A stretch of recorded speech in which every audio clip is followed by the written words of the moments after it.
Good morning 10th class students. Myself Yunus and I will teach you as a mathematics subject.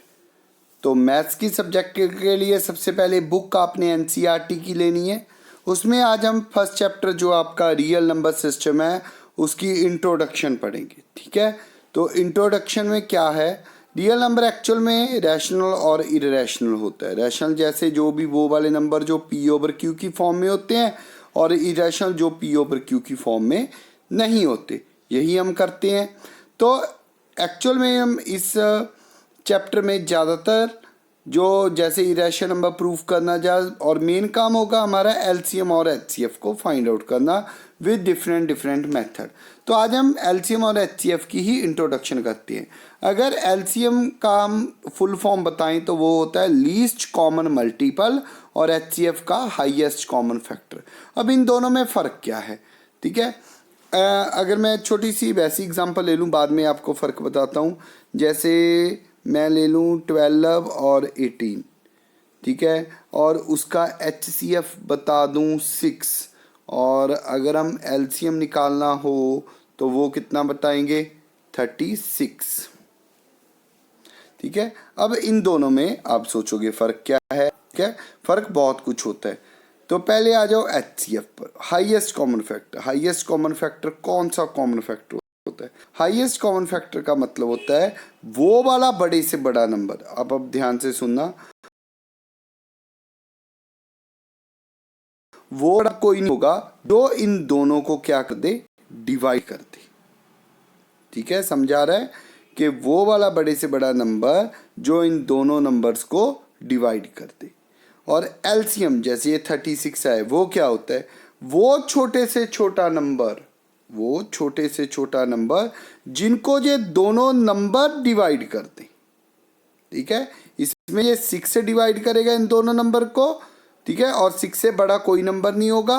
और LCM में ये दोनों number 36 को divide करेंगे और 36 से छोटा कोई नंबर नहीं होगा जिनको ये दोनों डिवाइड कर दें। ठीक है, ये होता है इसका एक्चुअल में जो इंट्रोडक्शन है। अब आप बोलोगे जी आपने ऐसे कैसे लिख दिया, तो इसका एक मेथड मैं आपको एज इट इज़ वैसे ही बताने लगा हूँ। कल को हम इसकी प्रॉपर एक्सरसाइज किया करेंगे।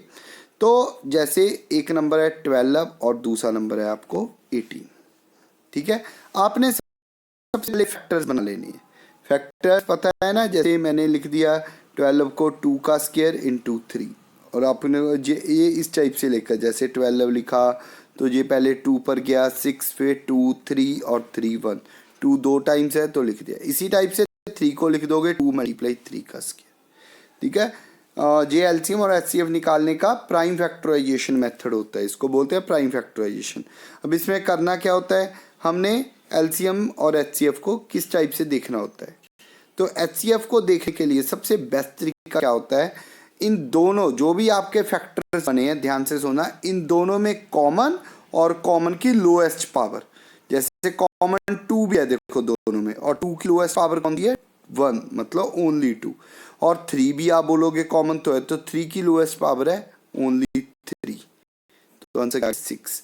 और एलसीएम में क्या होता है, कॉमन हो ना हो कोई हमें ये मैटर तो नहीं करता होता कॉमन का, लेकिन नंबर इन चारों में से, जैसे 2 का स्क्वायर 3, 2 ओनली अकेला और 3 का स्क्वायर, इनमें से एक बार ही नंबर उठाना है उसकी बड़ी सी बड़ी पावर के साथ। जैसे 2 का स्क्वायर 3 का स्क्वायर इस टाइप से, 2 का स्क्वायर 4 होता है, 3 का स्क्वायर 9 और यहाँ 12 आ जाएगा, सॉरी मतलब 9 4 का 36 आ जाएगा आंसर। ठीक है, तो इस टाइप से हम एलसीएम और एचसीएफ को फाइंड आउट करिए।